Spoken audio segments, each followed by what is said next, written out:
மத்தேயு 25வது அதிகாரம் 1லிருந்து 13 வசனங்கள் வரைக்கும் ஒரு சம்பவம் அங்கே குறிப்பிடப்பட்டிருக்கிறது. ஒரு 10 கன்னிகைகள். கன்னிகை அப்படின்னாலே திருமணத்திற்கு ஆயத்தமான பெண், இன்னும் திருமணம் ஆகலை, மணவாளனுக்காக காத்திருக்கிற ஒரு பெண், அதான் கன்னிகை. 10 பேர். அவங்க ஒரு தீவெட்டியோட காத்திருக்கிறாங்க ஒரு மண்டபத்துக்கு முன்னாடி மணவாளனுக்காக. இந்த கன்னிகை யார் அப்படின்னா நம்ம தான், சபையைத்தான் வேதம் கன்னிகை என்று சொல்லுகிறது. மணவாளன் யார்? 2 கொரிந்தியர் 11:2 பவுல் சொல்லுகிறார், நான் உங்களை கற்புள்ள கன்னிகையாக கிறிஸ்து என்னும் ஒரே புருஷனுக்கு நியமித்திருக்கிறேன்.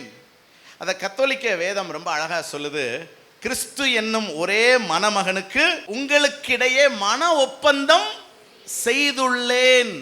நாம் கன்னிகைகள் மணவாளனுக்காக காத்து கொண்டிருக்கிறோம். இந்த வேதம் யூத பாரம்பரியத்தில் எழுதப்பட்டது, யூத கலாச்சாரத்தின் பணியில் எழுதப்பட்டது. இந்த யூத கலாச்சாரத்தில் பார்த்தீங்கன்னா ஒரு புருஷன், ஒரு மாப்பிள்ளை, மணவாளன் நிச்சயதார்த்த நிகழ்ச்சியை நடத்துவார்.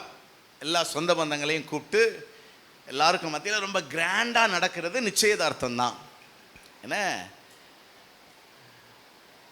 நிச்சயம் பண்ணதுக்கு அப்புறம் அவர் என்ன செய்வார்னா, இந்த பெண்ணை விட்டுட்டு போயிடுவார். எங்க போறேன்னு சொல்ல மாட்டார், எவ்வளோ நாள் கழிச்சு திரும்பி வரப்போறேன்னு சொல்ல மாட்டார். அதுக்கிடையில் நிறைய இந்த பெண்ணுக்கு ஃபார்மாலிட்டிஸ் உண்டு, அதை நம்ம இப்போ பேச முடியாத டைம் இல்லை. இந்த பெண்ணுக்குரிய கடமை என்னன்னா, தன்னுடைய புருஷன் எப்போ வேண்டுமானாலும் வருவார் என்று எதிர்பார்த்து காத்திருக்கணும். ஆனால் அவர் போறவர் எதுக்காக போறாரு? தன்னுடைய குடும்பத்துக்காக, தன்னுடைய எதிர்காலத்துக்காக, பிள்ளைகளுக்காக ஒரு வீடு, வாழ்வாதாரம் எல்லாத்தையும் ஆயத்தம் பண்றதுக்காக என்ன செய்யறாரு? போறாரு. ஆனால் எப்போ வேணாலும் அவர் என்ன செய்யலாம்? திரும்பி வரலாம். வேற செல்போன், கடித தொடர்பு எதுவுமே கிடையாது. இன்னொன்று, பர்பஸாகவே இன்ஃபார்ம் பண்ணாமல் தான் வருவார். பொண்ணு என்ன செய்யணும்? புருஷனுக்காக காத்திருக்கணும். 1 வருஷம் கழிச்சு வருவார், 3 வருஷம் கழிச்சு வருவார். ஆனால் இந்த பொண்ணு காத்திருக்கணும். திடீர்னு காலையிலேயே என்ன செஞ்சிருவார்? மறுநாள் காலையிலேயே இந்த பொண்ணு நிச்சயமெல்லாம் முடிஞ்சு புருஷனை அனுப்பி விட்டுட்டு தன்னுடைய ஃப்ரெண்ட்ஸோட கூத்தும் கும்மாளமாக இருந்துட்டு 2 மணி 3 மணிக்கு படுத்து அது வாட்டுக்கு 1 மணி வரைக்கும் நைட்டியை போட்டு தூங்குதுன்னு வச்சுக்கோங்களேன். இவர் காலையில் 6 மணிக்கு கதவை தட்டுறார். அப்படியே தூக்கச்சடவில் கதவை திறந்து, என்ன அதுக்குள்ளே வந்துட்டீங்க அப்படின்னு கேட்டா, அது ஒரு பெண்ணுக்கு அழகா? இவ்வளோ சீக்கிரம் வந்ததுக்காக இந்த பெண் என்ன செய்யணும்? சந்தோஷப்படணும். புரியுதா? அதுதான் அந்த பெண்ணுடைய ஆட்டிடியூட், அந்த கன்னிகையுடைய ஆட்டிடியூட். அந்த ஒரு ஆட்டிடியூடை தான் கர்த்தர் நம்மிடத்தில் என்ன செய்கிறார்? எதிர்பார்க்கிறார். நம்முடைய கர்த்தராகிய இயேசு யோவான் 14வது அதிகாரம் 2வது வசனத்தில் இந்த உலகத்தை விட்டு போகும்போது சொன்னார், என் பிதாவின் வீட்டில் அநேக வாசஸ்தலங்கள் உண்டு, ஒரு ஸ்தலத்தை உங்களுக்காக நான் என்ன செய்ய போறேன்? ஆயத்தம் பண்ண போறேன். ஆயத்தம் பண்ணின பின்பு நான் உங்களை என்ன செய்வேன்? என் கூட சேர்த்து கொள்ளுவேன். பாருங்க, ஞான ஸ்நானத்தின் மூலம் நம்ம மணவாட்டி இயேசுவாகிய மணவாளனோடு நம்ம ஒப்பந்தம் பண்றோம். ஞான ஸ்நானம் பெற்றவங்கள ஒரு அலையிலையோ சொல்லுங்க பார்க்கலாம். அப்ப நாம் எல்லாம் கிறிஸ்து என்னும் புருஷனுக்கு நாம் நியமிக்கப்பட்டிருக்கிறோம். அவர் எப்போது வருவார் என்ற ஒரு ஏக்கமும் எதிர்பார்ப்பும் நம்மகிட்ட எப்போதும் என்ன செய்யணும்? இருக்கணும். நான் இந்த உலகத்துக்குரியவள் அல்ல, இந்த உலகத்திலேயே வாழ வேண்டியவள் அல்ல, நான் என்னுடைய மணவாளனிடத்தில் போக வேண்டியவள், மணவாளனோடு இருக்க வேண்டியவள் என்ற ஒரு எதிர்பார்ப்பு நமக்கு என்ன செய்யணும்? இருக்க வேண்டும். சரி, மணவாளன் போனார், நான் போய் ஒரு ஸ்தலத்தை ஆயத்தம் பண்ணிட்டு வர்றேன்னு முதல் நூற்றாண்டு கிறிஸ்தவங்கள்லாம் ரொம்ப அளவுக்கு அதிகமான ஆர்வத்தில் எதிர்பார்த்தாங்க. அவங்க காலத்திலே வந்துடுவாருன்னு. அதனால தான் இரவும் பகலும் தூங்காமலும் கொள்ளாமலும் ஓடி உழைச்சாங்க, ஊழியம் செஞ்சாங்க. எந்த சுகபோகத்தையும் அவங்க எதிர்பார்க்கல, விரும்பல. சொத்தெல்லாம் வித்து ஊழியத்துக்கு கொடுத்தாங்க. சிலர் உயிரையே கொடுத்தாங்க கர்த்தருக்காக. ஏன்னா அவரை பார்க்கணுங்கிற அந்த ஏக்கம். என்னது மணவாளனை யார் நல்ல கன்னிகை நிச்சயதார்த்தம் முடியுது. நீங்களே பல நிச்சயதார்த்தத்தில் என்ன செஞ்சுருப்பீங்க, பார்த்துருப்பீங்க. நிச்சயம் பண்ணி விட்டுட்டு வந்தோம்னா இந்த பொண்ணு போய் அவங்க அம்மா பக்கத்தில் நின்றுக்கிட்டு இருக்கும், அவன் தனியாக நின்றுக்கிட்டு இருப்பான். எது நல்ல கன்னிகை? இப்போ மணவாளன் போயிட்டு வரேன்ட்டு போகிறாரு. போயிட்டு எப்போ வருவாரோ தெரியாது. ஆனால் இந்த பெண்ணுடைய ஆட்டிடியூட் எப்படி இருக்கணும்? போகும்போது போறீங்களா, என்னை விட்டு போறீங்களா, என்னை கூட்டிட்டு போக மாட்டீங்களா? இல்லைம்மா இருமா, உனக்கு கொஞ்சம் வேலை கர்மேல் சபையில் இருக்குது, உன்னை வச்சு கொஞ்சம் காரியம் ஆக வேண்டியிருக்கு. ஆனால் சீக்கிரம் நான் என்ன செய்கிறேன், வரேன், வந்துருங்க, சீக்கிரம் வந்துருங்க. அப்படி தானே இருக்கணும். கொஞ்சம் கூட அவருடைய வருகையை பற்றியே சிந்தை இல்லாமல் வாழ்ந்தால் எப்படி இருக்கும்? கொஞ்சம் யோசித்து பாருங்க. 10 கன்னிகைகள் இருக்கிறாங்க. அதில் 5 பேர் புத்தி உள்ளவர்கள், 5 பேர் புத்தி இல்லாத. பாருங்க, ரட்சிக்கப்பட்டு சபையில் சேர்க்கப்பட்டோம். நம்மளை ஆண்டவர் தரம் பிரிக்கிறார். ஒரு குரூப்பை புத்தி உள்ளவருங்கிறாரு, ஒரு குரூப்பை புத்தி இல்லாதவருங்கிறாரு. மற்ற 7வது அதிகாரத்தில் ஆண்டவர் சொன்னார், நான் சொல்லிய இந்த வார்த்தைகளை கேட்டு அதன்படி செய்கிறவன் கண்மலையின் மேல் அஸ்திபாரம் போட்டு தன் வீட்டை கட்டின புத்தியுள்ள மனுஷனுக்கு ஒப்பா இருக்கிறான். வசனம் சொல்லித்தாரோம் உங்களுக்கு. இந்த வார்த்தையின்படி வாழ்கிறவங்க தங்களுடைய வீட்டை கண்மலையின் மேலே அஸ்திபாரம் போட்டு கட்டுறாங்க. அப்படின்னா பெருமழை பெய்து பெருவெள்ளம் வந்து காற்றடித்து அந்த வீட்டின் மேல் மோதினாலும் அந்த வீடு என்ன செய்யாது, அசையாது, நிலைத்திருக்கும். கர்த்தருக்காக ஸ்ட்ராங்காக இருக்கும். எந்த சோதனை வந்தாலும் நிலைச்சிருக்கும். அதே நேரம் ஆண்டுடைய வார்த்தையை கேட்டுட்டு அதை கொஞ்சம் கூட சீரியஸாக எடுக்காமல் தான் இஷ்டப்படி வாழ்கிறவன் தன்னுடைய வீட்டை மணலின் மேல் அஸ்திவாரம் போட்டு கட்டுறான். தனக்கு சௌரியப்பட்டபடி வாழ்கிறான். சோதனை வரும், விழுந்து போவான். பாருங்க. அப்போ இந்த 2 பேரை ஆண்டவர் எப்படி தரம் பிரிக்கிறார்? ஆண்டோடைய வார்த்தையின்படி வாழ்கிறவன் புத்தி உள்ளவன், தான் இஷ்டத்துக்கு வாழ்கிறவன் புத்தி இல்லாதவன். எதை வச்சு தரம் பிரிக்கிறாரு? வாழ்க்கையை வச்சு தான்.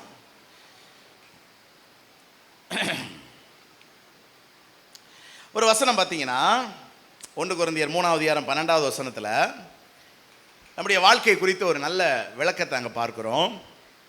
ஒருவன் பொன் வெள்ளி விலையேறப்பெற்ற கல் வச்சு கட்டுறான் தன்னுடைய வாழ்க்கையை. இன்னொருத்தன் மரம் புல் வைக்கோல் வச்சு கட்டுறான்.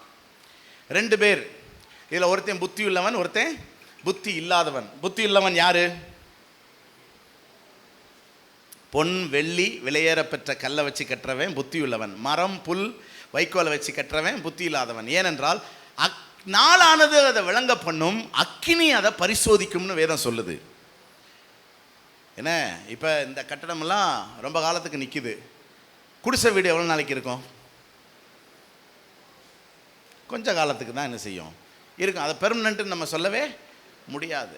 அப்போ அக்கினி பரிசோதிக்கும் போது பொன் வெள்ளி விலையேறப்பெற்ற கற்கல்ல கட்டினது நிற்கும், மரம் புல் வைக்கோல்ல கட்டினது. அப்போ ஒருவன் கட்டினது வெந்து போனால் நஷ்டமடைவான்.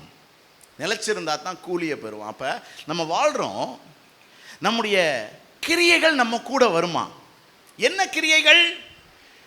பொன் வெள்ளி விலையேறப்பெற்ற கற்களை வச்சு கட்டப்பட்ட கிரியை நம்ம கூட வரும். நம்ம நித்தியத்தில் அந்த கிரியைகளுக்கான பலனை நம்ம என்ன செய்ய முடியும், அனுபவிக்க முடியும். வெறும் மரம் புல் வைக்கோலை வச்சு கட்டின கிரியை இந்த உலகத்தோடு என்ன செஞ்சிடும், அழிந்து போகும். அப்போ நல்லா விளங்கிக்கோங்க, இந்த உலகத்திற்கு அடுத்த காரியங்கள் எல்லாமே மரம் புல் வைக்கோலுக்கான கிரியை. நான் சொல்கிறது புரியுதா உங்களுக்கு?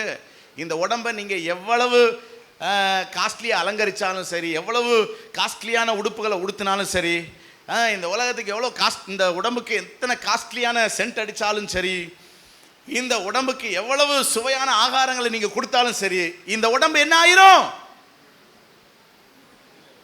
அழிஞ்சு போயிரும், மக்கி போயிரும். நான் சொல்றது புரியுதா? ஆமாம், வாலிபமும் இளவயதும் மாயையே. நல்லா வாலிபரில் இருக்கிறீங்களா? உங்கள் கண்ணாடிக்கு முன்னாடி இந்த மூஞ்சை பார்த்துக்கோங்க. ஒரு ஃபோட்டோ வேணாலும் எடுத்து வச்சுக்கோங்க. அடுத்து 20 வருஷம் கழித்து அந்த மூஞ்சை பார்க்கணும் எப்படி இருக்கும்னு. அழியும் காரியம் மரம், புல், வைக்கோல். ஆனால் உங்கள் ஆத்துமா நித்தியமானது. ஆவிக்குரிய காரியங்கள் அத்தனையும் மரம், பொன், வெள்ளி, விலையேறப்பெற்ற கற்களால் கட்டப்படுகிற விஷயம். அவைகள் தான் நம்மோடு கூட என்ன செய்யும். அப்போ நம்ம இந்த உலகத்தில் எப்படி வாழ்கிறோம் அப்படிங்கிறத வச்சு ஆண்டவர் தரம் பிரிக்கிறார். அப்படித்தான் அந்த 10 கன்னிகைகளுடைய வாழ்க்கை எப்படி வாழ்ந்தாங்க. அவர்கள் யாரை எதிர்நோக்கி இருக்கிறாங்க? மணவாளனை எதிர்நோக்கி இருக்கிறாங்க. மணவாளன் வரக்கு நாள் தாமதம் ஆகுது. முதல் நூற்றாண்டு சபை எதிர்பார்த்துச்சு, வரல. இன்னைக்கு 21 நூற்றாண்டு ஆயிடுச்சு. ஆமாம், நான் சிறு வயதில் கண்ட பரிசுத்தவான்கள் எல்லாரும் இது கடைசி காலம், ஆண்டோடைய வருகை வந்துடும், நம்மெல்லாம் வருகையில் போகிறோம்னு சொல்லி பரவசம் அடைந்திருந்தார்கள். ஆனால் அவர்கள் அந்த வருகையை காணலை, மரித்து போனார்கள். ஆனால் மரித்தவர்கள் அத்தனை பேர் யாரை பார்த்தாங்க? மணவாளன் இயேசுவை பார்த்தார்கள். அதனால் வருகையில் போனாலும் மணவாளன் இயேசுவை தான் நம்ம பார்க்க போகிறோம். மரித்து போனாலும் மணவாளன் இயேசுவை தான் என்ன செய்ய போகிறோம்? பார்க்க போகிறோம். எப்படியோ நாம் அந்த மணவாளன் இயேசுவை காண காத்திருக்க வேண்டும், எதிர்பார்த்திருக்க வேண்டும். ஒரு அல்லேலூயா சொல்லுங்க பார்க்கலாம். ஏன்னா அதுதான் நம்முடைய டெஸ்டினி, அதுதான் நம்முடைய முடிவு. அப்போ தாமதிக்கிறார் அப்படிங்கிறத வச்சு சில பேர் இந்த சத்தியத்தையே மறுதளிக்கிறாங்க. அப்படிலாம் ஒன்றும் இருக்காதியா அப்படின்னு. ஆனால் ஏன் தாமதிக்கிறாருங்கிறதுக்கு வேதத்தில் ஒரு வசனம் இருக்குது. 2 பேதுரு 3:9. 2 பேதுரு 3:9, தாமதிக்கிறார் என்று சிலர் எண்ணுகிறபடி ஒரு வாக்குத்தத்தத்தை குறித்து தாமதமாக இராமல் ஒருவரும் கெட்டு போகாமல் எல்லாரும் மனம் திரும்ப வேண்டும் என்று அவர் நீடிய பொறுமை உள்ளவராய் இருக்கிறார். கவனிங்க, ஒரு 10 வருஷத்துக்கு முன்னாடி இயேசுநாதர் வந்திருந்தாருன்னு வச்சுக்கோங்களேன், நம்ம நிறைய பேர் என்ன செஞ்சிருக்க மாட்டோம்? வருகைக்கு ஆயத்தமாகவே இருந்திருக்க மாட்டோம். ஏன்னா நமக்கு ஆண்டவரை பற்றி தெரியாது, நம்ம ஆண்டவரை ஏற்றுக்கொள்ளலை, சபைக்கு வரல, சத்தியம் தெரியாது. ஒரு 30 வருஷத்துக்கு முன்னாடி ஆண்டவர் வந்திருந்தா நிறைய பேர் போயிருந்திருக்க மாட்டோம். ஒரு 40-50 வருஷத்துக்கு முன்னாடி கர்த்தர் வந்திருந்தா நானும் பிறந்திருக்கவே மாட்டேன். அப்போ எங்கே நம்ம வருகையில் போக? நமக்கு தான் ஜீவனே இருந்திருக்காது. நம்ம ஒரு நித்தியத்தை அடைகிற பாக்கியத்தை பெற்றிருக்க மாட்டோம், கர்த்தரோட வாழ்கிற அந்த பாக்கியத்தையே பெற்றிருக்க மாட்டோம். அப்போ தாமதிக்கிறாருங்கிறது நல்லதுக்கா கெட்டதுக்கா? நல்லதுக்கு தான். இன்னும் ரட்சிக்கப்படாமல் எவ்வளோ பேர் இருக்காங்கல்ல, அவங்கெல்லாம் ஆண்டவர் அறிந்து கொள்ளட்டும், அவங்களும் நித்தியத்துக்கு வரட்டும். அவர் பொறுமையாக இருக்கிறாரு. ஆனால் லேட் ஆகிறதுனால சத்தியம் மாற போகிறது கிடையாது. ஒருவேளை அவர் தாமதித்தா நம்ம முந்திக் கொள்வோம் அவரை சந்திக்கிறதுக்கு. எப்படியோ நம்ம அவரை சந்திக்க ஆயத்தமாக இருக்கணும். பக்கத்தில் பார்த்து கேளுங்க, அவரை சந்திக்க நீங்கள் ஆயத்தமா? இயேசுவை சந்திக்க ஆயத்தமா? இப்போ இந்த மணவாட்டிக்காக காத்திருக்கிற அனுபவத்தை வேதம் ஒரு தீவெட்டிக்கு ஒப்பாக சொல்லப்பட்டிருக்கிற இந்த 10 கன்னிகைகளும் அவங்க கையில் என்ன வச்சிருந்தாங்க? தீவெட்டி வச்சிருந்தாங்க. தீவெட்டி என்ன செய்யும்? 10 பேர் இந்த தீவெட்டி என்ன செஞ்சிருக்கிறாங்க? வச்சிருக்கிறாங்க. ஆனா 5 பேருடைய தீவெட்டி அப்படியே கொஞ்சம் கொஞ்சமா என்ன செய்யுது? அணைகிறது. 5 பேருடைய தீவெட்டி பிரகாசமா எரியுது. என்ன காரணம் சொல்லுங்க பார்க்கலாம். 5 பேருக்கு எண்ணெய் இருக்குது. இப்போ தீ எரியணும்னா என்ன வேணும்? எண்ணெய் வேண்டும். இங்கே நாங்கள் கற்பூரம் போட்டிருக்கிறோம். ஏதோ ஒன்று, ஒரு எரிபொருள் வேண்டும். 5 பேர்கிட்ட எண்ணெய் இருந்துச்சு, 5 பேர்கிட்ட எண்ணெய் இல்லை. எண்ணெய் இல்லாதவங்க என்ன பண்ணாங்க? எண்ணெய் இருக்கிறவன்ட்ட ஐயா கொஞ்சம் அந்த கற்பூரத்தில் எங்களுக்கு கொஞ்சம் கொடுங்க அப்படின்னாங்க. அப்போ இவங்க சொன்னாங்க, நாங்கள் உங்களுக்கு கொடுக்கணும். எங்கள் பாஸ்டர் கூட கண்ணுக்குலாம் தானம் பண்ணணும்னு சொல்லியிருக்கிறாரு. ஆனால் கண்ணை கொடுத்துடலாம், இதை என்ன செய்ய முடியாது. இது என்னுடைய கிரியை, என்னுடைய உழைப்பு, என்னுடைய பிரயாசம், நான் ஆண்டவர்கிட்ட பெற்ற கிருபை. அப்போ இதை நான் உங்களுக்கு கொடுத்துட்டேன்னு வச்சுக்கோங்களேன். ஒருவேளை மணவாளன் வர இன்னும் காலதாமதம் ஆகுதுன்னு வச்சுக்கோங்களேன், ஒன்று அதையும் செலவு பண்ணிட்டு நீ என்கிட்ட கேட்ப, இல்லாட்டினா எனக்கும் இல்லாமல் போயிடும். அதனால் நீங்கள் போய் என்ன செய்யுங்க, கடையில் வாங்கிட்டு வாங்க அப்படின்னு சொல்லி அந்த 5 பேரை ஏதோ பேசி அனுப்பிவிட்டாங்க. அதிலிருந்து நமக்கு ஒரு சத்தியம் தெரியுதுங்க. ஒன்றை நல்லா புரிஞ்சுக்கோங்க. அவரவருடைய ரட்சிப்பின் தீவெட்டி நல்லா எரிய வேண்டியது யாருடைய பொறுப்பு? அவரவருடைய பொறுப்பு. உங்க தீவெட்டி எரியறதுக்கு நான் உதவி செய்ய முடியாது. பாருங்க, இந்த தீவெட்டி நல்லா எரியணும்னு சொல்லி தான் ரட்சிக்கப்படுகிறவங்கள கத்த சபையில கொண்டு வந்து சேர்த்திருக்கிறாரு. இங்கேயும் உங்க தீவெட்டி நல்லா எரியணும்னு சொல்லி தான் கூட்டம் நடத்துறோம், பிரசங்கம் பண்றோம், ஆவியில நடத்துறோம், சத்தியங்களை கற்றுக் கொடுக்கிறோம், கண்டிக்கிறோம், திருத்துறோம், உதவி செய்யறோம், வழி நடத்துறோம், கேசல் நடத்துறோம், படாத பாடு என்ன செய்யறோம்? படுத்துறோம். ஆனாலும் உங்க தீவெட்டி எரியிறது யார் பொறுப்புல? நீங்க பொறுப்பு இல்லாதவர்களா இருந்தா உங்க தீவெட்டி என்ன செஞ்சிடும்? அணைஞ்சிரும். பாருங்க, என் மனைவி இருக்கிறாங்க, 2 பேரும் பூமியில வாழும்போது ஒரே சரீரம் தான். இப்போ அவங்ககிட்ட என்ன இல்லைங்கிறக்காக நான் என்ன கொடுக்க முடியுமா? என்கிட்ட இல்லைங்கிறக்காக அவங்க என்ன கொடுக்க முடியுமா? முடியாது. எனக்கு பிள்ளைகள் இருக்கிறாங்க, என் பிள்ளைகளுடைய தீவெட்டி அணைய போதுங்கிறக்காக நான் என்ன கொடுக்க முடியுமா? முடியாது. அல்லது எங்க தீவெட்டி அணைய போதுங்கிறக்காக பிள்ளைகள் என்ன கொடுக்க முடியுமா? முடியாது. பக்கத்தில் பார்த்து சொல்லுங்க, ஓன் தீவெட்டிக்கு நீ தான் என்னைய சம்பாதிக்கணும். அவரவர் தீவெட்டி எரிய வேண்டியது யாருடைய பொறுப்பு? அவரவருடைய பொறுப்பு. நல்லா புரிஞ்சுக்கோங்க. நீங்க இதை கவனிக்கலனா, முந்திலாம் லாரியில் பேட்டரி இருக்கும், இப்போதான் ரொம்ப அட்வான்ஸ் டெக்னாலஜி ஆயிடுச்சு. அந்த பழைய பேட்டரிலாம் போட்டிருக்கோம், தினமும் என்னை கவனி. எத்தனை பேர் பார்த்துருக்குறீங்க? கவனிக்கலனா வண்டி பாதியில் என்ன செஞ்சிடும்? நிறைய வண்டிகள் அந்த காலத்தில் தள்ளுறதை பார்த்துருந்துருக்கலாம். ஆமாம், வண்டி என்ன செய்ய செல்ஃப் எடுக்காது. தினமும் என்ன கவனி. அப்போ இந்த தீவெட்டி எதை குறிக்கிறது அப்படின்னா, ஏசாயா 62:1, ஏசாயா 62:1, சீயோன் நிமித்தமும் எருசலேம் நிமித்தமும் நான் மௌனமாயிராமல் அது நீதி பிரகாசத்தை போலவும் அது ரட்சிப்பு எரிகிற தீவெட்டியை போலவும். அப்ப தீவெட்டி எதை குறிக்குது? ரட்சிப்பை குறிக்கிறது. ரட்சிக்கப்பட்டவங்களும் ரலிலா சொல்லுங்க பார்க்கலாம். பாருங்க, உங்க எல்லார் கையிலையும் தீவெட்டியை கர்த்தர் கொடுத்திருக்க. அதான் ரட்சிப்பு என்கிற தீவெட்டி. இந்த ரட்சிப்பு என்கிற தீவெட்டி ஒரு நாள் 2 நாள் அல்ல, கர்த்தருடைய வருகை வரைக்கும் என்ன செய்யணும்? எப்படி எரியணும்? பிரகாசமா எரியணும். பிரகாசமா. ரட்சிக்கப்பட்ட ஆரம்பத்தில் எவ்வளவு உற்சாகமா சபைக்கு வந்தோம், எப்படி கர்த்தருடைய வார்த்தையை தேடி வாசித்தோம், எப்படி கர்த்தருடைய வார்த்தையை கவனமா கேட்டோம், உற்சாகமா கேட்டோம், சிரிச்சுக்கிட்டே கேட்டோம். எனக்கு எல்லாருடைய முகமும் நல்லா ரெஜிஸ்டரா இருக்கும். அப்படியே சிரிச்சிட்டு கேட்குறவங்கள மறக்கவே முடியாது என்னால். முறைச்சிட்டு கேட்குறவங்களும் இருக்கிறாங்க, அதுவும் மறக்க முடியாது. பாருங்க, பவுல் சொல்றாரு, நான் உங்ககிட்ட வந்தப்ப நீங்க என்னைய தேவதூதனை போல ஏற்றுக்கொண்டீங்க அப்படிங்கிறாருங்க. நம்ம ரட்சிக்கப்பட்ட ஆரம்ப நாட்கள் நம்ம எப்படி கர்த்தருக்காக பிரகாசித்தோம், நம்ம ரட்சிக்கப்பட்டோம், நம்ம சர்ச்சைக்கு போறோம்ங்கிறத ஊரெல்லாம் சொல்லி தண்டா அடிச்சிருவோம். நம்ம அவ்வளோ உற்சாகமா இருந்தோம். ஆனா அதே உற்சாகம் இருக்குதா இன்னைக்கு? அதே கர்த்தரை தேடுகிற ஒரு வாஞ்சை இருக்குதா? நீதியின் மேல் பசி தாகம் இருக்குதா? வசனத்தின் மேல் ஆர்வம் இருக்குதா? கர்த்தருடைய வார்த்தைக்கான தாகம் இருக்குதா? ரட்சிப்பு அது எரியணும்னா என்ன செய்யணும்?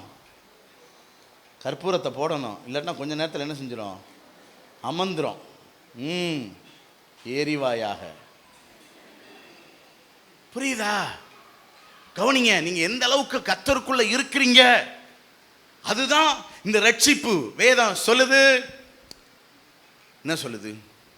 நீங்கள் உலகத்திற்கு ஒளியா இருக்கிறீர்கள், எழும்பி பிரகாசி, உன் ஒளி வந்தது, உங்கள் வெளிச்சம் ஜனங்களுக்கு முன்பாக பிரகாசிக்கட்டும். பாருங்க, இந்த ரட்சிப்பு வாழ்நாள் முழுசு நீங்க ரட்சிக்கப்பட்டவங்கிறத வெளிப்படுத்திக்கிட்டே இருக்கும் இந்த வெளிச்சம். ஏன்னா அப்போ உலகத்தில் இருக்கிற ஜனங்களுக்கு அந்த வெளிச்சம் தெரியணும். ஏன்னா அந்த உலகமே இருளுக்குள்ள தானே கிடக்குது. இப்போ ஈஸியாக நம்ம ஜனங்களுக்கு வெளிச்சமா என்ன செஞ்சிடலாம்? பிரகாசித்திடலாம். இப்போ ஜனங்கள் உங்களை பார்த்து சொல்றாங்க, இவங்க எப்படி இவ்வளோ உண்மையுள்ளவங்களா இருக்காங்க? அவங்க ரட்சிக்கப்பட்டவங்க. பாருங்க, இவங்க எப்படி இவ்வளோ அன்பா இருக்கிறாங்க? அவங்க ரட்சிக்கப்பட்டவங்க. இவங்க எப்படி இவ்வளோ நல்ல குணமா இருக்கிறாங்க? அவங்க ரட்சிக்கப்பட்டவங்க. இவங்க ஞாயிற்றுக்கிழமை ஆனா எப்படி இவ்வளோ உற்சாகமா சர்ச்சைக்கு போறாங்க? அவங்க ரட்சிக்கப்பட்டவங்க. பாருங்க, இவங்களை இவ்வளவு பேசினாலும் அவங்க நம்மளை கோச்சிக்கிடவே மாட்டிக்கிறாங்களே, அவங்க ரட்சிக்கப்பட்டவங்க. பாருங்க, நம்முடைய கிரியைகள் தான் இந்த வெளிச்சத்தை உலகத்துக்கு என்ன செய்யுது, காட்டுது. அப்ப 5 கன்னிகைகள் தங்களுடைய வாழ்க்கையை குறித்த ஒரு தெளிவு இல்லாமல் இருந்துட்டாங்க. அதனால அவங்களுடைய விளக்கு என்ன செஞ்சிருச்சு, ரட்சிப்பின் விளக்கு தீவெட்டி அணைந்து போகிறது. அதனால நம்ம ரட்சிப்பின் அந்த தீவெட்டியை பிரகாசமாக எரிய வைக்கிறதுக்கு என்ன செய்யலாம் அப்படிங்கிற ஒரு 3 காரியத்தை நான் உங்களுக்கு வேகமாக சொல்ல போகிறேன். இப்போ கவனிங்க, இந்த 5 பேருடைய பிரச்சனை என்ன? 5 பேர் என்ன எடுத்துகிட்டு போனாங்க, 5 பேர் என்ன எடுத்துகிட்டு போகல. இப்போ நமக்கு வந்து இந்த கற்பூரம் இருக்குது எக்ஸ்ட்ராவா. இப்போ பாருங்கள், 2 போட்டேன், எரிஞ்சிருச்சு. கொஞ்சம் லிக்விடாக உள்ள ஆயில் மாதிரி இருக்குது. அது இருக்கிற வரைக்கும் எரியும். அப்புறம் கொஞ்சம் நேரத்தில் என்ன ஆயிரும், அதனால் ஒன்று போட்டுருவோம், ரைட்டு, எரியட்டும். 5 பேர்ட்ட எண்ணெய் இல்லை. இப்போ எண்ணெய் இல்லைங்கிறதான் பிரச்சனை. பக்கத்தில் பார்த்து உன்ட்ட எண்ணெய் இருக்குதான்னு கேளுங்க.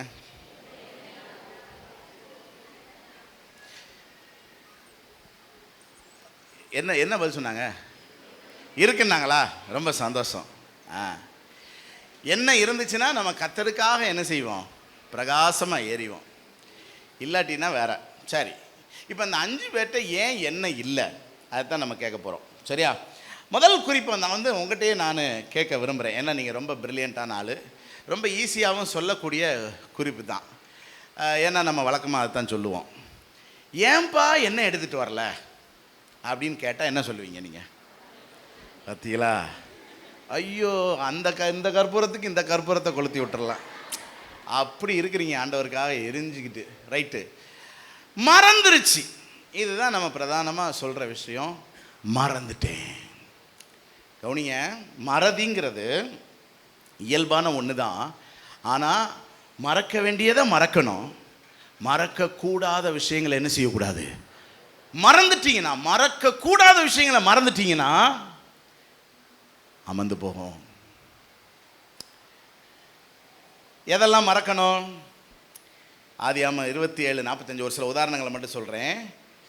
இந்த ஏசா யாக்கோபு சண்டையில் ஈசாக்கு சொல்கிறாரு யாக்கோபுட்ட, உன் சகோதரன் உன்மேல் வைத்த கோபம் தணிந்து நீ அவனுக்கு செய்ததை அவன் மறந்த பின் நான் ஆள் அனுப்பி உன்னை நான் செஞ்சுக்கிறேன், கூப்பிட்டுக்கிறேன். அண்ணன் தம்பிக்குள்ளே சண்டையாகி போச்சு. அப்பா சொல்கிறாரு, சிப்பா நீ கொஞ்சம் தள்ளி இரு, இவன் நீ செஞ்ச தீமையை மறந்ததுக்கப்புறம் நான் உங்கள் 2 பேர்த்தையும் சேர்த்துக்கிறேங்கிறாரு. பாருங்கள், இப்போ பகையை நம்ம என்ன செய்யணும், மறக்கணும். யாரும் நமக்கு செய்த தீமைகளை என்ன செய்யணும், மறக்கணும். அதை நினச்சிக்கிட்டே இருந்தோம்னா யாருக்கு தான் நஷ்டம்? நமக்கு தான் நஷ்டம். நம்ம தான் மனநோயாளியாக மாறிடுவோம். அது மாதிரி யோபு 11:16 நீர் வருத்தத்தை மறந்து கடந்து போன தண்ணீரை போல அதை நினைப்பீர்னு வேதம் சொல்லுது. வருத்தத்தை என்ன செய்யணும், மறக்கணும். கடந்த காலங்களில் நமக்கு நேரிட்ட துன்பங்கள், துக்கங்கள், சோகங்கள் எல்லாத்தையும் நம்ம என்ன செய்யணும், மறக்கணும். ஏன்னா இந்த மாதிரி நிறையா மறக்க வேண்டிய விஷயங்கள் இருக்குதுங்க நம்ம ஆரோக்கியமான வாழ்க்கைக்கு. சில அநியாயமான சம்பவங்கள்லாம் நடக்கும். ஆதியாகமம் 40:23 பானபாத்திரக்காரன் யோசேப்பை மறந்து விட்டான். பானபாத்திரக்காரன் யாரு? ஜெயிலில் இருக்கும்போது யோசேப்பினுடைய ஜெபத்தினால விடுதலையாக்கப்பட்டவன். அவன் கூட ஒரு சுயம்பாகி இருந்தான், பேக்கர், பொரோட்டா மாஸ்டர். அவன் தூக்கில் போட்டாங்க, ராஜா தூக்கில் போட்டாரு. இவனும் மரண தண்டனை கைதி தான். ஆனால் யோசேப்பு ஜோமன் என்ன பண்ணிவிட்டாரு, இவனை விடுதலையாக்கி விட்டாரு. விடுதலையாகி போகும்போது சொன்னார், எப்பா இந்த ஜெயிலில் நான் இருக்கிறதுக்கு எந்த முகாந்திரமும் கிடையாது, அதே மாதிரி பெயிலில் எனக்கு எடுக்கிறக்கும் இந்த ஊரில் ஆளே கிடையாது, அதனால் நீ போய் தயவுசெய்து ராஜாட்ட சொல்லி என்னைய வெளியே எடுத்து விடுன்னு சொன்னால் வெளியே போனவன் என்ன பண்ணிவிட்டான், மறந்தே போயிட்டான். இது எவ்வளோ பெரிய அநியாயம். பக்கத்தில் என்ன அநியாயம் பாருன்னு சொல்லுங்க பார்க்கலாம், என்ன அநியாயம். இப்படிலாம் ஊருக்குள்ளே ஆள் இருக்கா இல்லையா? நம்ம செய்த நன்மைகளை மறந்து, நம்மளை மறந்து, சரி இருக்கட்டும். எதை நினைக்கணும் கவனிங்க, உலக காரியங்கள் எதை நீங்கள் மறந்தாலும் டோன்ட் வரி. புரியுதா உங்களுக்கு? ஐயையோ வீட்டை பூட்டினேனான்னு தெரிலையே, ஐயையோ அரிசியை ஊற வச்சேன் நான் தெரிலையே, உப்பு போட்டேன் நான் தெரிலையே. இந்த மாதிரி நீங்கள் எதை பற்றியும் என்ன செய்ய வேண்டியதில்லை, கவலைப்பட. உலக பிரகாரமாக எதை மறந்தாலும் கவலைப்படாதீங்க. ஆனால் நான் சொல்கிற விஷயங்களை என்ன செய்யக்கூடாது? மறக்கக்கூடாது. ஒன்று என்ன அப்படின்னா, ஆண்டவருடைய வேதத்தையும் அவருடைய பிரமாணத்தையும் நம்ம என்ன செய்யக்கூடாது? மறக்க. ஓசியா 4:6 சொல்லுது, நீ உன் தேவனுடைய வேதத்தை மறந்தாய். சில பேர்ட்டெல்லாம், பிரதர் பைபிள் வாசித்தீங்களா அப்படின்னு கேட்டால் மறந்துருச்சு பாஸ்டர் அப்படிங்கிறாங்க. இது எவ்வளோ அபத்தமானது தெரியுமா? யோசித்து பாருங்க. வேதத்தை என்ன செய்யக்கூடாது? நம்ம வாழ்க்கையே எதில் தான் இருக்குது? தினந்தோறும் வாசிக்கணும். வாக்கு தத்தங்களை நினைவில் கொள்ளணும். பாருங்க, நல்ல காலத்திலெல்லாம் அந்த வாக்கு தத்தம் மண்டையில் நிற்கும். ஆனால் வாக்கு தத்தமே எந்த காலத்துக்கானது? துன்ப காலத்துக்கானது. புரியுதா உங்களுக்கு? வாதை அணுகாது, பொல்லாப்பு எனக்கு நேரிடாது. எப்போ சொல்ல வேண்டியது? வாதையின் போது சொல்ல வேண்டியது. ஆபத்து காலத்தில் என்னை நோக்கி நான் உன்னை, இது எப்போ சொல்ல வேண்டியது? ஆனால் ஆபத்து காலத்திலலாம் 108 118 இதுதான் ஞாபகத்துக்கு வருது. எது ஞாபகத்துக்கு வர மாட்டேங்குது? வசனம் ஞாபகத்துக்கு வர மாட்டேங்குது. பாருங்க, வார்த்தையை மறந்துடக்கூடாது. எவ்வளவோ பிரமாணங்கள் ஆண்டவர் இப்படி நட அப்படி நட சொல்லியிருக்கிறாரா? பிரமாணங்களை மறந்துடக்கூடாது. வேதத்தை என்ன செஞ்சிடக்கூடாது? மறந்துடக்கூடாது. ரெண்டாவது, ஆண்டவருடைய கிரியைகளை மறந்துடக்கூடாது. சங்கீதம் 78:11, இஸ்ரவேல் ஜனங்கள் அவருடைய செயல்களையும் அதிசயங்களையும் மறந்தார்கள். ஆண்டவருடைய கிரியைகளை மறக்கக்கூடாதுங்க. நேற்று எனக்கு ஆண்டவர் என்ன செஞ்சாருங்கிறத மறக்கக்கூடாது. அப்போதான் எனக்கு இன்னைக்கு செய்வாருங்கிற விசுவாசம் இருக்கும். இதுவரை என்னை எப்படி நடத்தினாருங்கிறத நான் மறக்கக்கூடாது. அப்போதான் இனிமேலும் கர்த்தர் என்னை நடத்துவாருங்கிற விசுவாசம். புரியுதா உங்களுக்கு? எனக்கு எப்படி கல்யாணம் நடந்துச்சு ஞாபகம் இருக்கணும். அப்போதான் என் பிள்ளை கல்யாணம் நடக்கும்னு விசுவாசம் இருக்கும். என்னை எப்படி கர்த்தர் அதிசயமாய் நடத்தினாருங்கிறது நினைவில் இருக்கணும். அப்போதான் என் தலைமுறைகளையும் கர்த்தர் நடத்துவாருங்கிற விசுவாசம் இருக்கும். என்னை எப்படி நடத்தினாருங்கிற விசுவாசம் எனக்கு, என்னை எப்படி நடத்தினாருங்கிற ஞாபகம் எனக்கு இல்லைன்னா என் தலைமுறைகளை நடத்துவார்னு நான் விசுவாசிப்பேனா? விசுவாசிக்க மாட்டேன். அப்படிதான் இஸ்ரவேல் ஜனங்கள் எகிப்தில் 10 வாதைகளை அனுப்பி பார்வோனுடைய சிறையிருப்பிலிருந்து அவங்கள மீட்டதை மறந்துட்டாங்க. மறந்துட்டு தான் செங்கடல்ல வந்து கொன்னுட்டார். பாருங்க, நம்மளை செத்தோம். இங்கே தான் நமக்கு கல்லறைக்காகத்தான் இங்கே கொண்டு வந்திருக்கிறார். இப்படி சொன்னால் என்ன அர்த்தம்? இவ்வளோ தூரம் உன்னை மீட்டது சாகிறதுக்கா? அப்போ அந்த கிரியை மறந்துட்டாங்க. சரி, இங்கே ஆண்டவர் கிரியை செய்கிறாரு. செங்கடலை 2ஆ பிளந்து நடத்துகிறாரு. பார்வோனையும் அவனுடைய படைகளையும் அழித்து போட்டார். இன்று கண்ட எகிப்தியனை ஒருபோதும் காண்பதில்லைன்னு அவ்வளவு ஒரு நிரந்தர விடுதலையை தந்தா, வனாந்தரத்தில் போன உடனே சோறு இல்லை போச்சு, சோறு இல்லை, இனி என்ன பசிதான், சோறு இல்லை, சாகத்தான் போகிறோம். நம்ம எல்லாரும் என்ன பண்ணுவீங்க? கடலுக்கு அங்கிட்டு இருந்தா கூட போய் எதாவது வாங்கிட்டு வரலாம். கடலுக்கு இங்கிட்டு கொண்டு வந்துட்டாரே. முதல்ல கடலுக்கு இங்கிட்டு கொண்டு வரலன்னாங்க, இப்போ கடலுக்கு இங்கிட்டு கொண்டு வந்துட்டாரு. பாரு, அங்கிட்டாவது நம்ம இருந்திருக்கலாம். அதான் சொல்லுவாங்க, நரம்பில்லாத நாக்கு அங்கிட்டும் பேசும் இங்கிட்டும் பேசும், அப்படியும் பேசும் இப்படியும் பேசும். போச்சு, சோறு இல்லை. எதை மறந்துட்டாங்க? உன்னை அதிசயமா நடத்தி வந்தாரே, அவர் சாப்பாடு தர மாட்டாரா? சரி, மன்னா தந்துட்டாருங்க. அப்படி ஒரு ஆச்சரியமான மன்னா, 30 லட்சம் பேருக்கும் டெய்லி சாப்பாடுங்க, தேனிட்ட பணியாரம் போல. அதை சாப்பிட்டவன்லாம் தேவதூதருடைய அப்பத்தை புசிச்சிருக்கிறாங்க. எவ்வளோ ஆரோக்கியமா இருந்தான் தெரியுமா? ஒருத்தனு கூட வியாதி வரலங்க. 40 வருஷம் ஒருத்தன் கூட ஒரு டேப்லெட் கூட எடுக்கலன்னா எவ்வளோ ஆரோக்கியமான உணவு. சாப்பிட்டுட்டு தண்ணி இல்லை, இப்படி இந்த காட்டுக்குள்ள தண்ணி இல்லை, சாக வேண்டிதான், எல்லாம் சாக வேண்டிதான். தண்ணி இல்லை. அதுக்குள்ள சோறு கொடுத்த கர்த்தர் என்ன செஞ்சிட்டான்? சோறு கொடுத்த தண்ணி தர மாட்டாரா? யோசித்து பாருங்க. மறக்கக்கூடாது. உங்களை ரட்சித்த தேவனுடைய அதிசயமான கிரியைகளை என்ன செய்யக்கூடாது? மறக்கக்கூடாது. 3வது, அவர் செய்த நன்மைகளை மறக்கக்கூடாது. அவர் செய்த சகல உபகாரங்களையும் 103 சங்கீதம் 2வது வசனம் மறக்கக்கூடாது.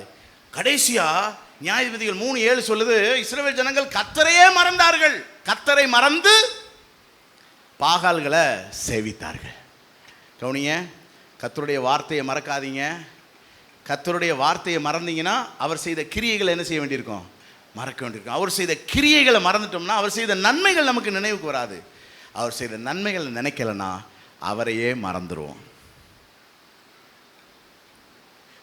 ஒரு பாட்டு உண்டு, உம்மை மறந்து நான் வாழ முடியாது, உம்மை பிரிந்து என் வாழ்வு தொடராது. அப்புறம் இதை அறிந்தே நான் வாழுவேன், இதை உணர்ந்து உயிர் வாழுவேன். அப்ப அவரை மறந்து நீங்க வாழ முடியுமா? பாருங்க. அதனால உங்க தீவெட்டி நல்லா எரியணும்னா எதை மறக்கக்கூடாது? ஆண்டோடைய வார்த்தையை, அவருடைய கிரியைகளை, அவருடைய நன்மைகளை. அவரை என்ன செய்யக்கூடாது? தாவீது சொல்றார், கர்த்தரை எனக்கு முன்பாக நிறுத்தி நோக்கி கொண்டிருக்கிறேன், அவர் என் வலது பாரசத்தில் இருக்கிறபடினால் நான் அசைக்கப்படுவது. இரண்டாவது கவனக்குறைவு. இப்ப இவங்க கிளம்புறாங்க, எல்லாத்தையும் எடுத்து வச்சாங்க, எதை எடுத்து வைக்க மறந்துட்டாங்க? எண்ணெயை எடுக்க மறந்துட்டாங்க. கவனக்குறைவு. நீங்கள் நம்ம வாழ்க்கையில் நிறைய நேரங்களில் சாரி கேட்குறோம், தெரியாமல் செஞ்சிட்டோம். தெரியாமல் செஞ்சிட்டோம்னு சொல்லும்போது அதை நம்ம ஏற்றுக்கணும்னு நம்ம நினைக்கிறோம். ஆனால் வேதம் அதை ஏற்றுக்கல, கர்த்தர் அதை ஏற்றுக்கிடலை. நீ தெரியாமல் செய்யாதன்னு ஆண்டவர் சொல்கிறார். எல்லாத்தையும் தெரிஞ்சுக்கோ, கவனமாறு அப்படின்னு தான் ஆண்டவர் சொல்கிறார். லேவியராகமம் 5:2 அசுத்தமான காட்டு மிருகத்தின் உடலையாவது, அசுத்தமான நாட்டு மிருகத்தின் உடலையாவது, அசுத்தமான ஊரும் பிராணிகளின் உடலையாவது, அசுத்தமான யாதொரு வஸ்துவையாவது ஒருவன் அறியாமல் தொட்டால் அவன் தீட்டும் குற்றமும் உள்ளவன் ஆக மாட்டான். தெரியாம தொட்டா என்ன கிடையாதுங்கிறாரு? தீட்டும் குற்றமும் கிடையாதுங்கிறாரு. ஏன்னா அவன் எப்படி தொட்டிருக்கான்?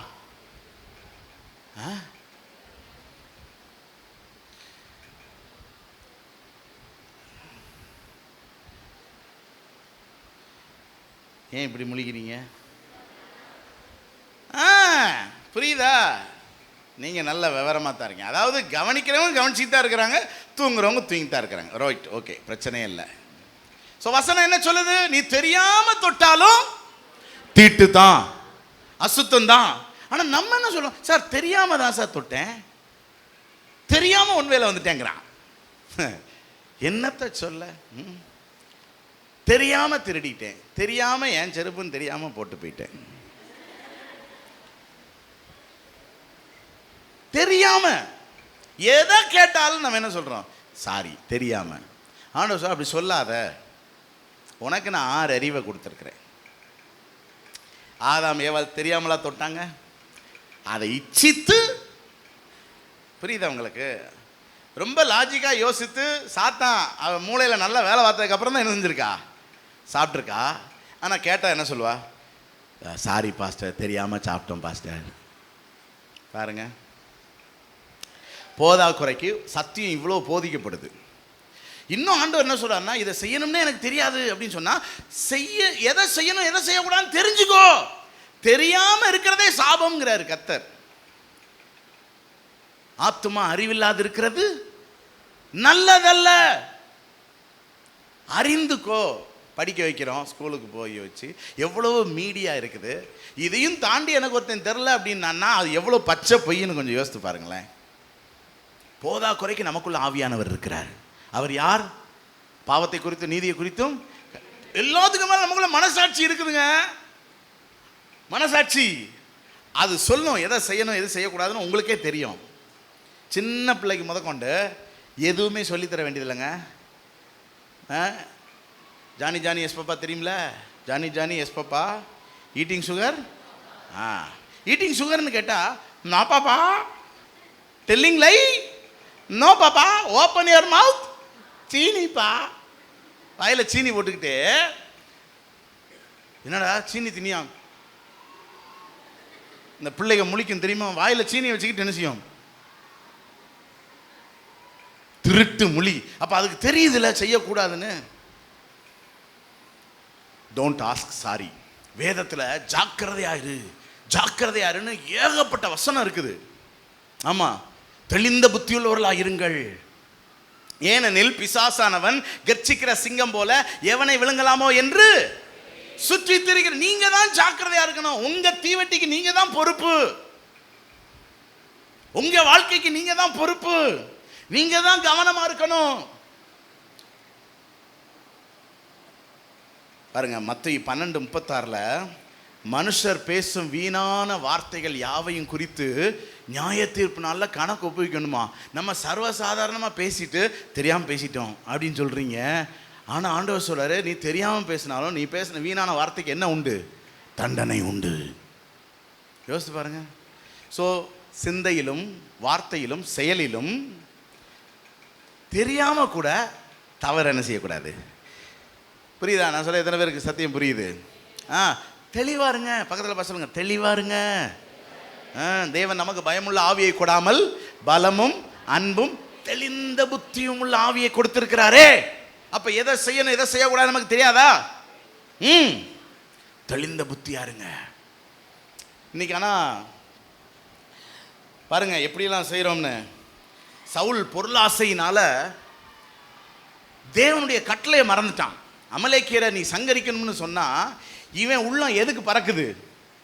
கொள்ளையின் மேல். சுய புத்தி இழந்துட்டானா, தெளிந்த புத்தி இறந்துட்டானா, கட்டளைய கை கொள்ளல, அமலேக்கியரை அழிக்கல, அமலேக்கியருடைய தரமான எல்லாத்தையும் கொண்டு வந்துட்டான். எக்ஸ்கியூஸ் என்ன சொல்லி இருந்திருப்பான்ங்கிறீங்க?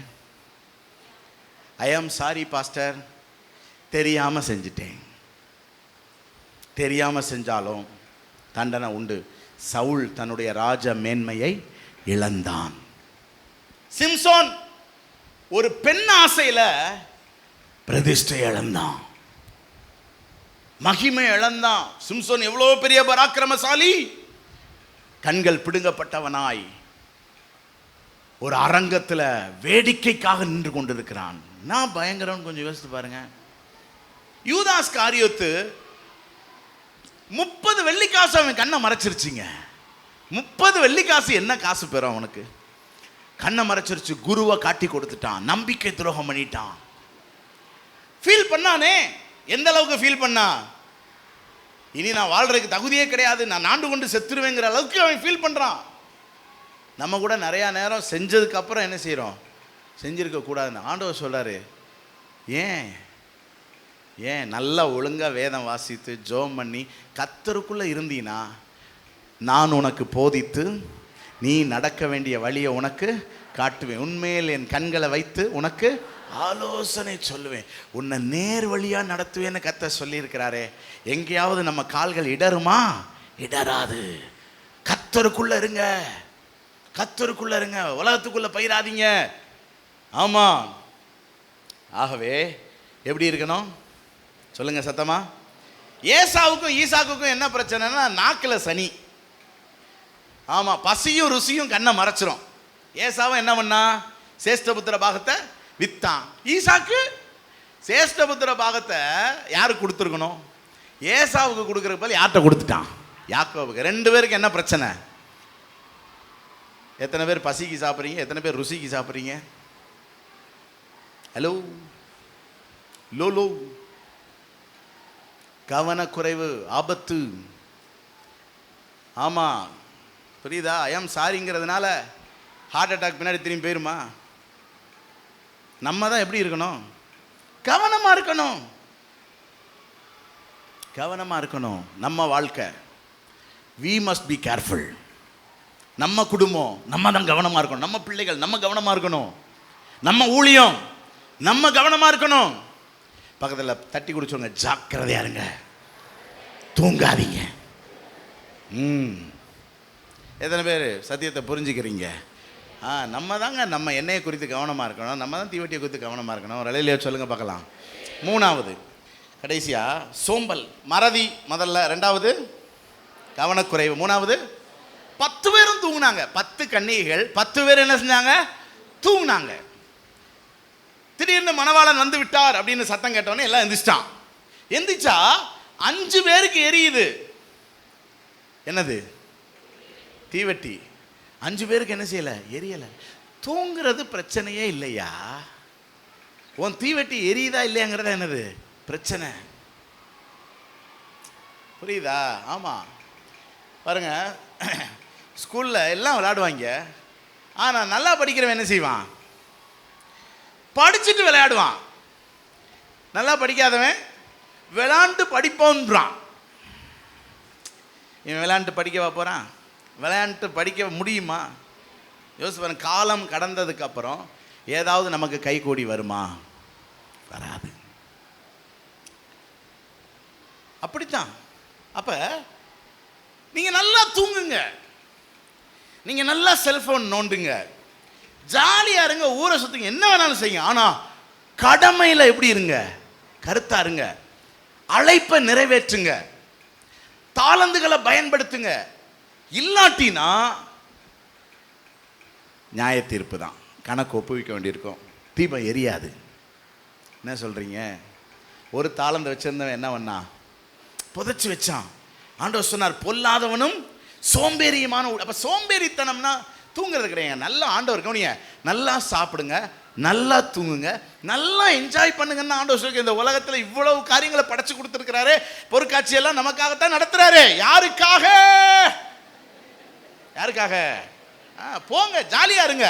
ஆனா காலையில ஜோம் பண்ணுங்க, வேதம் வாசிங்க, சத்தியத்துல நடங்க, நீதியை நடப்பீங்க, உண்மையா இருங்க, உத்தமத்துல உறுதியா இருங்க, ஊழியத்தை கரெக்டா செய்யுங்க, கேர்சலை ஒழுங்கா நடத்துங்க, கூட்டங்களுக்கு கரெக்டா வாங்க, எல்லாத்தையும் அனுபவிங்க. எத்தனை பேருக்கு சத்தியம் புரியுது? நம்ம செய்ய வேண்டிய கடமைகளை நம்ம செய்யலனா நமக்காக தீவெட்டியை இன்னொருத்தர் வந்து எரிய வைக்க முடியாது, முடியாது. கவனிங்க, நம்ம இந்த உலகத்தில் செய்கிற எல்லாமே இந்த உலகத்தில் நம்ம சர்வைவ் பண்ணுறதுக்காக, நம்ம சாப்பிட்றது, தூங்குறது, உடுத்துறது, போகிறது, வர்றது, கல்யாணம் பண்ணுறது, பிள்ளைகளை பெற்றுக்கிறது, வளர்க்கிறது, ஜாலியாக இருக்கிறது, இதெல்லாமே நம்முடைய வாழ்வாதாரம். ஆனால் நம்ம பரலோகத்துக்கு போகிறதுக்கு நம்ம கர்த்தருக்காக என்ன செஞ்சோங்கிறது தான் முக்கியம். சரி, கர்த்தருக்காகன்னு செய்கிற கிரியை அது ஓவர் டைம் ஒர்க். என்ன டைம் ஒர்க்? புரியுதா? Over time. அதனால தான் நீங்கள் உலகத்தாரை பார்த்து வஞ்சிக்கப்படக்கூடாது. உலகத்தார் என்ன பண்ணுவான்? வேலை முடிஞ்சு வந்தோடனே அவன் டிவி பார்ப்பான், சும்மா இருக்கிற நேரம்லாம் செல்ஃபோன் நோண்டுவான். அவன் ஜாலியாக ஒரு பிள்ளைய கூட்டிகிட்டு என்ன செய்வான்? சுற்றுவான். ஜாலியாக ஃப்ரெண்ட்ஸோட என்ன செய்வான்? சுற்றுவான், அரட்டை அடிப்பான். ஆனால் நமக்கு எங்கே டைம்? நமக்கு எல்லாமே ஓவர் டைம் தான். ஓவர் டைமில் தான் நம்ம ஜெபம் பண்ணணும், ஓவர் டைமில் தான் நம்ம பைபிள் வாசிக்கணும், ஓவர் டைமில் தான் நம்ம ஊழியம் செய்யணும், ஆத்தும ஆதாயம் செய்யணும். இதுதான் நம்ம கூட பரலோகத்துக்கு என்ன செய்ய போகுது? வரப்போகுது. அப்ப எனக்கு நேரம் இல்லை, சூழ்நிலை சரியில்லை, யாரும் அனுமதிக்கலை, இப்படிலாம் சொல்லக்கூடாது. நம்ம தான் ஹார்ட் ஒர்க் பண்ணணும். இல்லாட்டினா ஆண்டவர் சொல்றாரு, நீ சோம்பேறி, பொல்லாதவனும் சோம்பலுமான ஊழியக்காரனே, எங்கே போகணும்னு சொன்னார்? சொல்லுங்க சத்தமா. அதனால் பக்கத்தில் இருக்கிறவங்களை ஒரு குத்தி சொல்லுங்க, உயிருள்ள வரை உழைப்போம். யாருக்காக? கர்த்தருக்காக. என்ன? அதனால் overtime work for God. அதுதான் நல்லா புரிஞ்சுக்கணும். இப்போ 21 நாள் அதிகாலை ஜெபம் நடக்குதுங்க. இப்போ நைட்டு ரொம்ப லேட்டாக கூட நீங்கள் தூங்கலாம். ஆனால் கர்த்தருக்காகன்னு என்ன செய்யணும்? காலையில் உற்சாகமாக எழும்பி ஓடி வரணும். அப்போ தான் தீ என்ன செய்யும்? எரியும். 21 நாள் தானே? ஆமாம், கடமைகளை செய்யணும், கர்த்தரை தேடணும். அல்லேலூயா. ஸோ சொல்லுங்க, கர்த்தருடைய காரியங்களை மறக்க மாட்டோம். சொல்லுங்க பார்க்கலாம். எப்போதும் எல்லா இடத்துலையும் ஜாக்கிரதையாக கவனமாக இருப்போம்னு சொல்லுங்க பார்க்கலாம். முக்கியமாக சோம்பேறித்தனமாக இருக்க மாட்டோம்னு சொல்லுங்க பார்க்கலாம். அல்லேலூயா. ஒரு 3 எச்சரிப்பான காரியங்களை சொல்லி நான் முடிக்க போகிறேன். சும்மா ரொம்ப சுருக்கமாக தான் சொல்லி முடிக்க போகிறேன். ஒன்று என்னன்னா, இந்த எண்ணெயை நம்ம வாங்க முடியாது. இந்த 5 பேர் எங்கே போனாங்க? விற்கிற ஒரு இடத்துல போனாங்க, காசு கொடுத்து வாங்கிடலான்னு. கவனிங்க, இந்த கிருபைகளை நம்ம காசு கொடுத்து என்ன செய்ய முடியாது, வாங்க முடியாது. நம்ம கிரியைகளில் தான் சம்பாதிக்கணும். புரியுதா? இப்போ ஒரு ஸ்டூடெண்ட் ஜூன்லேருந்து அவன் என்ன நினைக்கிறான், முழுப்பரிச்சோரமாக பார்த்துக்கிட்டோன்னு நினைக்கிறான். நல்லா படிக்கிறவன்னா என்ன செய்வான், அன்னைக்கு படிப்பான். இப்போ இவனுக்கு பரீட்சை வந்துருச்சு, உட்காந்து படிக்க ஆரம்பிக்கிறான். படிப்பு வருமா? நீங்கள்லாம் என்ன யோசிக்கிறீங்கன்னா, பாஸ்டர் நாங்கள்லாம் அப்படித்தான் படித்து பாஸ் ஆகிருக்கோம் பாஸ்டர், அப்படி தானே யோசிக்கிறீங்க. இப்போ புக்கை திறக்கிறான், படிப்பே வரல. சரி, இவன் பணம் கொடுத்து இந்த படிப்பை வாங்கிட முடியுமா? முடியாது. சரியா? இப்போ ஒருத்தர் இஷ்டத்துக்கு சாப்பிட்றாரு, டெய்லி பரோட்டா சாப்பிட்றாரு. திடீர்னு ஹார்ட் அட்டாக் வந்துருச்சு. ஏதோ ஒன்று ஹார்ட் ஃபெயிலியரு, கிட்னி ஃபெயிலியரு, ஏதோ ஒன்று ஃபெயிலியர் ஆகிப்போச்சு. காசு கொடுத்து ஏதாவது ஒரு உறுப்பை வாங்கிட முடியுமா? முடியாது. அப்போ இதெல்லாமே டெய்லி பேசிஸில் நம்முடைய கிரியைகளில் நம்ம சம்பாதிக்க வேண்டிய விஷயங்கள். நான் சொல்ல எத்தனை பேருக்கு புரியுது? இதெல்லாம் இன்ஸ்டண்ட்டாக உங்களுக்கு தேவைன்னொன்னே காசு கொடுத்து என்ன செய்ய முடியாது. ஒரு உதாரணம் சொன்னால் உங்களுக்கு புரியும். பைபிளில் சீமோன் என்கிற மாயவித்தைக்காரன், அவன் என்ன பண்ணான், சொத்தெல்லாம் விற்று கொண்டு வந்து அப்போஸ்தலருடைய பாதத்தில் வச்சுட்டு, உங்கள் மேலே இருக்கிற வரம் எனக்கு வேணும்னா. இப்போ வரத்தை இவன் விரும்புறது தப்பு கிடையாது. ஆனால் வரத்தை இப்படி காசுக்கு இன்ஸ்டண்ட்டாக கத்தர் என்ன செய்ய மாட்டார். இப்போ இவனுக்கு வரம் வேணும்னா முதல்ல ரட்சிக்கப்படணும், தினந்தோறும் கத்தரை தேடணும், ஊழியம் செய்யணும். ஆண்டவர் முதல்ல கொஞ்சம் தருவார், கொஞ்சத்தில் உண்மையாக இருந்தால் அதிகமானதை தருவார். முதல்ல 1 தாலந்து தருவார், நீ 2ஆக மாற்றணும், 2 4ஆக தருவார், 4 8ஆக மாற்றணும், 8 16ஆக தருவார். புரியுதா உங்களுக்கு? ஆனால் இவன் என்ன நினைக்கிறான், இன்ஸ்டண்ட்டாக நமக்கு அத்தனை வரமும் வேணும்னு நினைக்கிறான் காசு கொடுத்து. இன்றைக்கி உலகம் அப்படித்தாங்க நினைக்குது. டெய்லி நான் எதையும் செய்ய மாட்டேன், ஆனால் எனக்குரிய சக்ஸஸ் பேக்கேஜாக வேணும். அப்படி ஏசுனார் தர்றாருன்னா சொல்லுங்கள், நாங்கள் வர்றோம். அப்படித்தான் ஒரு கூட்டம் திருப்பதிக்கு போகுது. புரியுதா? எல்லாம் இல்லைங்க. Success is not an instant product. Success is a daily product. புரியுதா? அதுதான் கன்சிஸ்டன்சி. என்ன? ஆமாம், பாருங்க, தினந்தோறும் படிக்கிறவன் தான் படிப்பில் சக்ஸஸ் ஆக முடியும். தினந்தோறும் பயிற்சி செய்கிறவன் தான் சாதிக்க முடியும். தினந்தோறும் சம்பாதிக்கிறவன் தான் சேமிக்க முடியும். நம்ம ஆட்கள் பார்த்தீங்கன்னா 3 நாள் வேலைக்கு போவான், 2 நாள் லீவ் போடுவான். இவன் வாழ்க்கையில் என்றைக்காவது மேலே வர முடியும்னு நினைக்கிறீங்களா? முடியாது. தினந்தோறும் ஜெபிக்கிறவன் தான் கிறிஸ்துவோடு இருக்கிற உறவில் என்ன செய்ய முடியும். பரீட்சைக்கு மட்டும் ஜெபம் பண்ணுறவன் சரி போயிட்டு போகிறான்னு ஆண்டவர் பாஸ் ஆகி விடுவார், அவ்வளோதான். கிறிஸ்துவோடு இருக்கிற உறவில் என்ன செய்ய முடியாது. தினந்தோறும் ஊழியம் செய்கிறவன் தான் ஆத்துமாக்கள் என்ன செய்ய முடியும், ஆதாயம் பண்ண முடியும். வேலைக்கிழமை மட்டும் கேர்சல் நடத்துகிறவங்களால ஆதாயம் பண்ண முடியுமா? முடியாது. கன்சிஸ்டன்சி, தினந்தோறும் நம்ம பிரயாசப்படணும். 2வது, நமக்கு முடிவு தெரியாது, நேரம் தெரியாது. மணவாளன் எப்போ வருவார்னு தெரியுமா? எப்போதும் ஆயத்தமாக என்ன செய்யணும், இருக்கணும். நேரத்தை வீணாக்க கூடாது. டைம் இஸ் கோல்டு, தெரியுமா உங்களுக்கு? ஆமாம். 3வது, கதவு திறக்கப்பட்டா அது என்ன செஞ்சிடும், அடுத்து அடைக்கப்பட்டுரும். இவங்க வாங்க போன நேரம் மணவாளன் வந்துட்டார், கதவு திறக்கப்பட்டது, ஆயத்தமாக இருந்த 5 பேர் உள்ளே போயிட்டாங்க, கதவு அடைக்கப்பட்டது.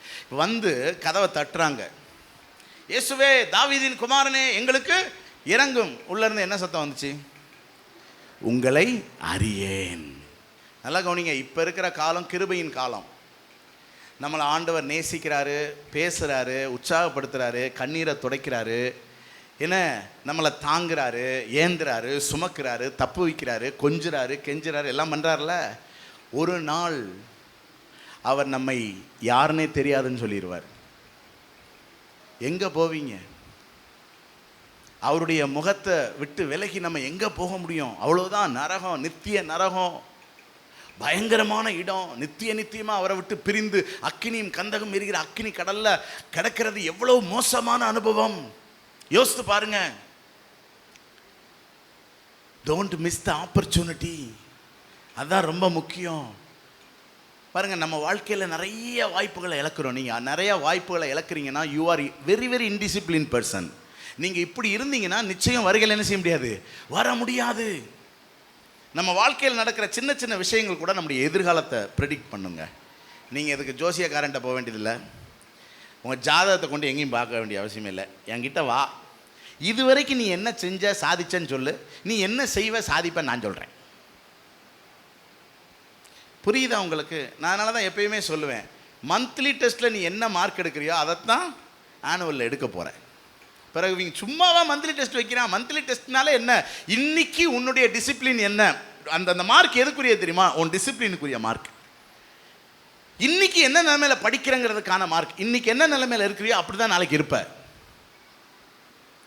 அதனால ஜாக்கிரதையா இருங்க. நமக்கு ரொம்ப காலம் இருக்குன்னா நினைக்காதீங்க. இப்பவே உற்சாகமா இருக்கணும். கர்த்தருக்காக என்ன செய்யணும்? ஓடணும், உழைக்கணும். ஆமா, காலம் பயிற்சினா நமக்கு என்ன செய்யாது, திரும்பாது. ஒரு ஆங்கில ஒரு கவிதை உண்டு, அது என்ன சொல்லுது தெரியுமா? கல்லறைக்கு போங்க, அங்கே அநேக கனவுகள் தூங்கி கொண்டிருக்கிறது. ஆமா, சாகிற நேரம் தான் நமக்கு ஞாபகம், ஐயோ அதை செய்யல இதை செய்யல. சிறு வயதில் எவ்வளவு நம்ம கனவுகள் காண்றோம், அதை செய்யணும் இதை செய்யணும், கர்த்தருக்காக அப்படி இருக்கணும் இப்படி இருக்கணும்.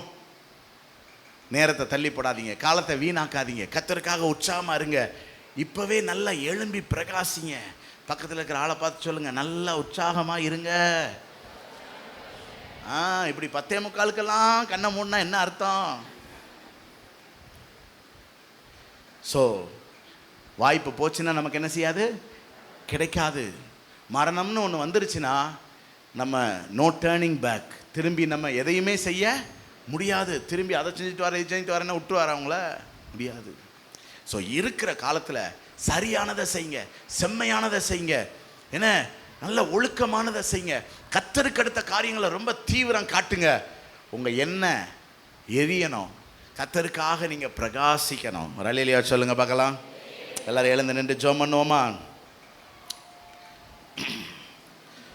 ஓடு ஓடு ஓடு ஓடு ஓடிக்கொண்டீரு, இலக்கை நோக்கி வேகமாய் ஓடிக்கொண்டீரு, வெற்றி வெந்தன் இயேசுவை நோக்கி கொண்டீரு. ஓடு ஓடு ஓடு ஓடு ஓடிக்கொண்டீரு, ஓடு ஓடு ஓடு ஓடு ஓடிக்கொண்டீரு, இலக்கை நோக்கி வேகமாய் ஓடிக்கொண்டீரு, வெற்றி வேந்தன் இயேசுவை நோக்கி கொண்டீரு. ஓடு ஓடு ஓடு ஓடு ஓடிக்கொண்டீரு. ஓடுவே இயேசுவுக்காய் வேகமாய் ஓடிடுவேன், ஓடுவேன் இயேசுவுக்காய் வேகமாய் ஓடிடுவேன். தேடு தேடு தேடு தேடு தேடிக்கொண்டீரு, கிருபையின் வார்த்தையை தேடிக்கொண்டீரு. பாடு பாடு பாடு பாடு பாடிக்கொண்டீரு, இரட்சகரின் புகழை பாடிக்கொண்டீரு. தேடு தேடு தேடு தேடு கிருபையின் வார்த்தையை தேடிக்கொண்டீரு. பாடு பாடு பாடு பாடு பாடிக்கொண்டீரு, இரட்சகரின் புகழை. ஓடுவேன் இயேசுவுக்காய் ஓடிடுவேன், ஓடுவேன் இயேசுவுக்காய் வேகமாய் ஓடிடுவேன். நாடு நாடு நாடு நாடு பாதத்தை நாடு, சுவிசேஷம் அறிவிக்க சந்தர்ப்பம் நாடு. ஓடு ஓடு ஓடு ஓடு எல்லைக்கு ஓடு, அறுவடை சேர்த்திட தாகமாய் ஓடு. நாடு நாடு நாடு நாடு பாதத்தை நாடு, சுவிசேஷம் அறிவிக்க சந்தர்ப்பம் நாடு. ஓடு ஓடு ஓடு ஓடு எல்லைக்கு ஓடு, அறுவடை சேர்த்திட தாகமாய் ஓடு. சொல்லுங்க, ஓடுவே. தீர்மானத்தோடு பாடுங்க, இயேசுவுக்காய் வேகமாய் ஓடிடுவேன், ஓடுவேன் இயேசுவுக்காய் வேகமாய் ஓடிடுவேன். எத்தனை பேர் தீர்மானம் இருக்கீங்க, நான் இயேசுவுக்காக வேகமாக ஓடுவேன்? அப்படிங்க. நீங்க இயேசுவுக்காக ஓடுறேங்கும் போது வீட்டில் சமைக்காம இருக்க முடியாது. கடமைகளை செய்யாம இருக்க முடியாது. அதையும் செய்யணும், இதை விட்டுறக்கூடாது. நான் சொல்ற எத்தனை பேருக்கு புரியுது? அதுதான் ஆண்டவர் உங்களை உற்சாகப்படுத்துறாரு. சோம்பேறியா இருக்காத, நேரத்தை வீணாக்காத, தேவையில்லாத காரியங்களை செய்யாத, ஒழுங்கினத்துக்கு இடம் கொடுக்காத, சிற்றின்பங்கள் பாவத்துக்கு இடம் கொடுக்காத. அது உன்னுடைய நேரத்தை வீணாக்கிறோம், அழைப்பை கெடுத்துரும், இலக்கை நோக்கி நீ ஓடுற ஓட்டத்தை அது திசை திருப்பிடும். ஏன் ஆண்டவர் நம்மளை இப்படி எச்சரிக்கிறார் தெரியுமா? நம்ம கர்த்தருக்காக பற்றி எரியணும், நம்ம தீவெட்டி கடைசி வரைக்கும் எரியணும். ஆண்டவரை பார்த்து 2 கையை உயர்த்தி, ஆண்டவரை என் தீவெட்டி கடைசி வரைக்கும் எரியணும்பா, என் தீவெட்டி கடைசி வரைக்கும் எரியணுங்கிறதுக்காகவே இந்த செய்தியில் நீங்கள் என்னை உற்சாகப்படுத்துறீங்க. எத்தனையோ நான் தேவையில்லாத காரியங்களை செய்கிறது நிமித்தம் என் எண்ணெய் வத்தி போகுது, என் எண்ணெய் வீணாய் போகுது, என் தீவெட்டி அணைந்து போகிறது. நான் உமக்காக ஓடுவேன்னு ஒப்பு கொடுங்க பார்க்கலாம். உமக்காக வாழ்வேன், உமக்காக ஓடுவேன். ஆண்டவரே உம்முடைய பிரமாணங்களை மறக்க மாட்டேன், உன் வேதத்தை வாசிக்க மறக்க மாட்டேன், வேதத்தை வாசிக்கிறதுக்கு நான் சோர்ந்து போக மாட்டேன். ஓ கர்த்தருடைய கிரியைகளை நான் மறக்க மாட்டேன். ஆண்டவரை இன்னும் அதிகமாக துதிப்பேன், இன்னும் அதிகமாக தேடுவேன், கர்த்தருக்காக இன்னும் அதிகமாக உழைப்பேன், சத்தியத்தை சொல்லுவேன், கேர்சலுக்கு போவேன், ஆவிக்குரிய சகோதரர்களோடு கை கோர்த்து ஜெபம் பண்ணுவேன், திறப்புல நிற்பேன். ஓ கர்த்தருக்கு கனி கொடுப்பேன், ஆத்துமாக்களை ஆதாயம் செய்வேன். ஓ கர்த்தருக்காக ஓடுவேன் ஓடுவேன் ஓடுவேன். கவனிங்க, பிரசங்கி 12 வீட்டில் போய் நீங்கள் வாசித்து பாருங்க, 12வது அதிகாரம். அதில் ரொம்ப டீட்டெயிலாக சொல்லியிருக்கு. கவனிங்க, உன் கை தளர்ந்து போகிறதுக்கு முன்னாடி நீ கர்த்தருக்காக ஏதாவது செய், உன் கால் தளர்ந்து போகிறதுக்கு முன்னாடி உன் கர்த்தருக்காக ஏதாவது செய், உன் கண்ணில் ஒளி போகிறதுக்கு முன்னாடி கர்த்தருக்காக ஏதாவது செய், உன் காதில் சத்தம் கேட்காம போகிற முன்னாடி கர்த்தருக்காக எதையாவது செய். மரணம் வந்து 4 பேர் உன்னைய தூக்கிட்டு போகிறதுக்கு முன்னாடி கர்த்தருக்காக எதையாவது செய். அதை வாலிப பிராயம்னு போட்டிருக்கோம். ஆனால் இப்போ இதெல்லாம் இருக்கும்போதே நம்ம கர்த்தருக்காக எதையாவது செய்யணும். எத்தனை பேர் ஒப்பு கொடுக்குறீங்க? ஓடுவே இயேசுவுக்காய் வேகமாய்.